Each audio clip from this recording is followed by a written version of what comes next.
Classic Caribbean recipe. We're gonna make some cassava dumplings and we're gonna stew some salted cod or saltfish. We're gonna combine both of them for one of those epic meals. Stay tuned, you're gonna love this one, man.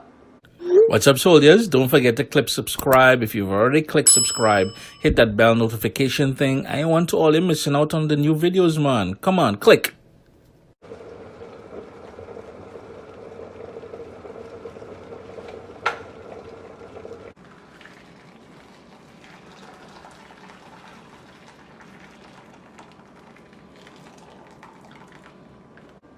In my bowl here, I've got 3/4 pounds of salted cod. Now, when working with salted cod or any type of salt fish, as we call it in the Caribbean, you need to rehydrate it and also to help remove some of the salt. It's going to be too salty if we don't do this.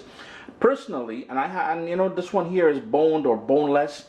What I like doing is pouring boiling water into the bowl with it. Some people soak it in cool water overnight and rinse it and repeat it. Some people boil it on the stove top, but my method, and it works for me, is to just pour boiling water into it and allow it to soak. Then I'm going to drain it, fresh cool water, and then we're going to shred it for making the dish. And it's a great opportunity while that saltfish soaks in there. We need it to soak until the water gets cool that we can handle it.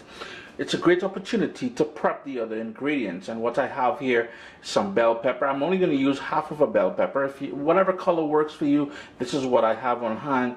We'll need some parsley, a couple scallions or green onions, some tomato, and some thyme. We love herbs, you know, we love herbs in the Caribbean. Nice big onion, some garlic, and some Scotch bonnet pepper. Now be mindful, I'm only probably going to use about 1/4 of one Scotch bonnet pepper, and that is because we don't want it to be overly spicy. Now if spicy and you'll have the heat and stuff like that, you can certainly add more pepper. We'll also need some olive oil and some black pepper, but for the most part, this here will form the sort of base of the stewed saltfish for the entire dish. So it's a great opportunity to clear out your fridge as well. So whatever sort of vegetables you want to put in there, something's going bad in the fridge, you know, it can make an appearance in here. I just want to quickly share a tip with you. So we've got that Scotch bonnet pepper here. If we were to slice it open, around the seeds and the white membrane surrounding the seeds, that's where most of that heat is going to be. So if you want a slight amount of heat, what you can do is just take the flesh part here and not the seeds, and that is what we're going to do, just 1/4 of this pepper. The water has cooled down, and what I did was I drained it and I added cold water to it, shake it up a little bit, and then we're going to drain that out into the sink. And all we want to do is to shred it, break it up like so. And no, it may look like a little bit a saltfish here. It reminds me of something my grandma would say. Saltfish is Mr. Saltfish, yes? Meaning that the price of saltfish is very expensive. And you know, as a kid growing up, she always called on me to go up to the shop, which is like the village variety store. And before I would buy the salted cod for her, I had to confirm with the storekeeper or the shopkeeper that it was indeed Canadian saltfish. Such is our love for Canadian salted cod. And it all derives from during slavery, when ships would take rum up the east coast of Canada, and in return, on their return voyage to the Caribbean, they would bring salted cod, not the best grade of salted cod, to feed slaves. And that is where our love and addiction to saltfish comes from, and that whole tie into the whole Canada and everything else. So it's all prepped and ready, nice big pieces. As we stew it, it's going to fall apart a bit, but saltfish is Mr. Saltfish, according to Grandma. One more thing I wanted to point out, you know, a lot of people complain, or their thing with cooking is that we don't like cooking, we hate cooking, cooking is tedious. Here are 2 tips I have for you guys. Prepare the ingredients in advance. As long as you have it prepared, cooking will be so seamless, so easy to do. And the second thing, the second tip, very important, as you go along, if you can, clean up after yourself. So when you're done cooking, you have no dishes to clean, no rubbish to get rid of, nothing. Sit down and enjoy your meal, but that's all for smelling good, boy. In my bowl here, I've got 1.5 cups of cassava flour and 1 cup of all-purpose flour. It's sort of a mix we're doing here today. Now, old school, back in the old school days, I remember my grandma and even my mom, they would make this with fresh grated cassava. I'm only going that way. Pinch of salt, and that's about 1/4 teaspoon of salt. And something my Bajan mommy taught me, well, adopted mommy, a bit of golden brown sugar. Gonna work that around. And cassava flour, you can find it at most grocery stores carry it, West Indian grocery stores carry it, as well as specialty baking stores carry it. It's very easy to find these days with everybody going gluten-free and stuff like that. To that, we're gonna add lukewarm water, and all you would do, you would knead it till it all comes together, and you get a nice, soft, smooth dough. And the reason why we need to mix it with the flour is because cassava flour has no gluten, and we need a bit of gluten in here to bring the dumplings together.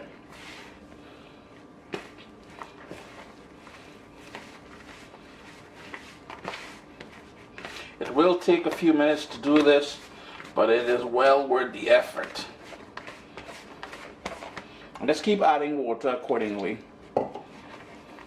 Now, if it's a bit of a wet dough, between you and I, it works better. That's just from experience. And I'm just pulling and pushing until we get that smooth dough and all the flour is picked up from the bottom of the bowl there. And it took about 5 minutes of kneading. We got a nice smooth dough now. So all I'm going to do,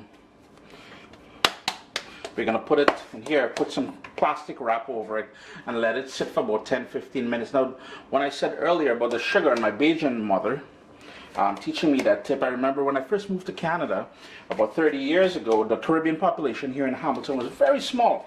So everyone from the Caribbean we kind of gravitated to each other. So I would be at my Bajan friend's house, my Dominica friend's house, my Jamaican friend's house, and that's why I picked up a lot of my tips. We're going to cling wrap that and let that sit for a few minutes. It's now time to make the dumplings, and I like really small dumplings because we're going to do sort of a one-pot dish with this, and I want every piece to be bite-sized.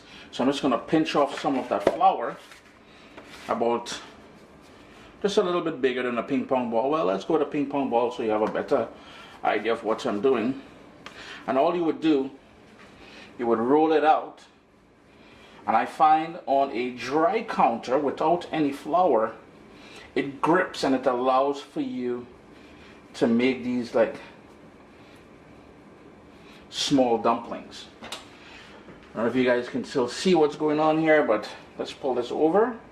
And all you would do, about 3/4 of an inch, you would cut it like so. And I have water coming up to a boil there. So we have these little bite-sized dumplings.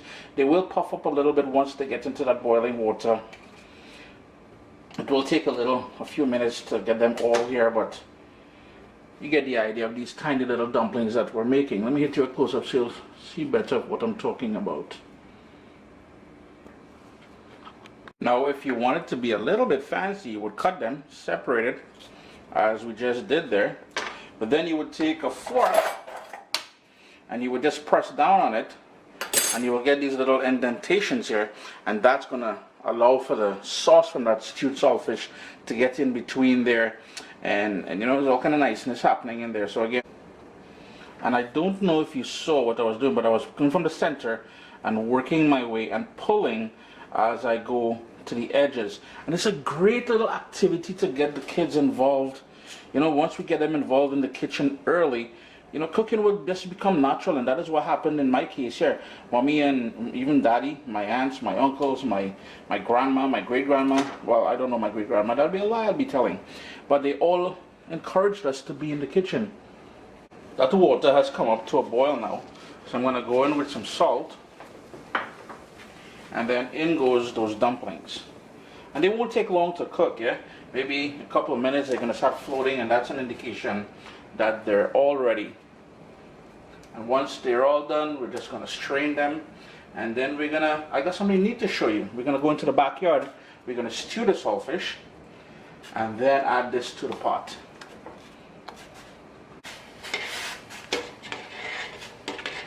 And in under 5 minutes, these are fully cooked now. Notice how they're floating to the top there? So we can turn off the heat, drain them, and we're gonna use them.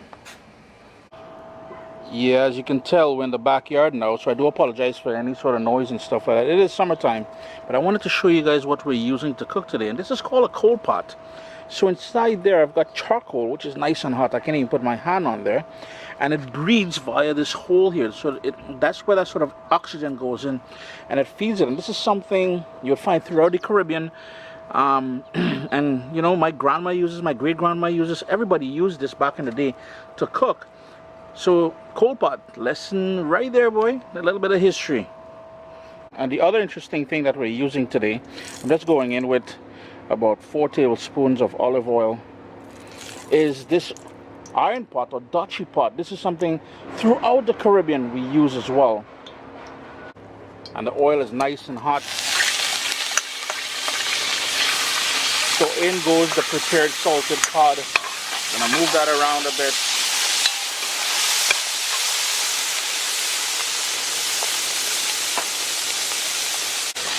In goes all that onion.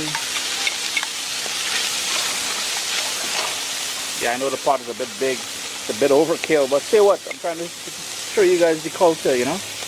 We've got the garlic going in there, and all I did was I smashed it with the back of my knife. All of that fresh thyme, the scallion, the Scotch bonnet pepper.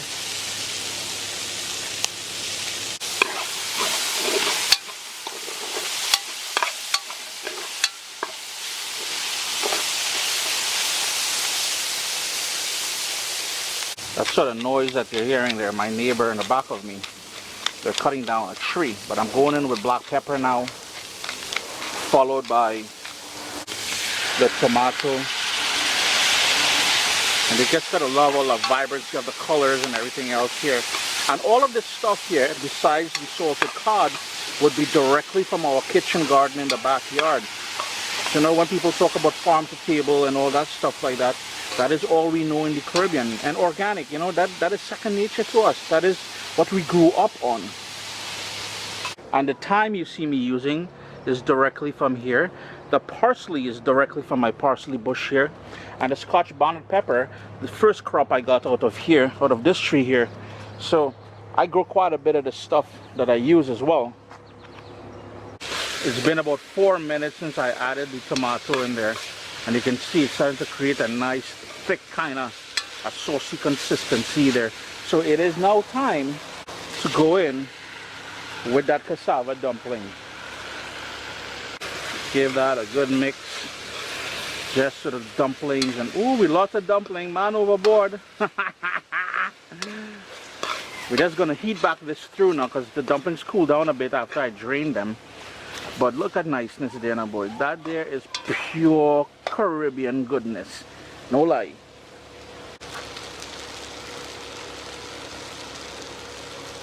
And if you've been following me for any length of time, you know I like to go in with a little bit of greenery at the end. That there is the chopped up parsley. Now the only drawback in cooking on one of these stoves is controlling the heat can be challenging. Chris here, caribbeanpot.com. Remember, you can visit the website at any time for delicious recipes like this straight out of the Caribbean. Thanks for joining me today. I really appreciate your time.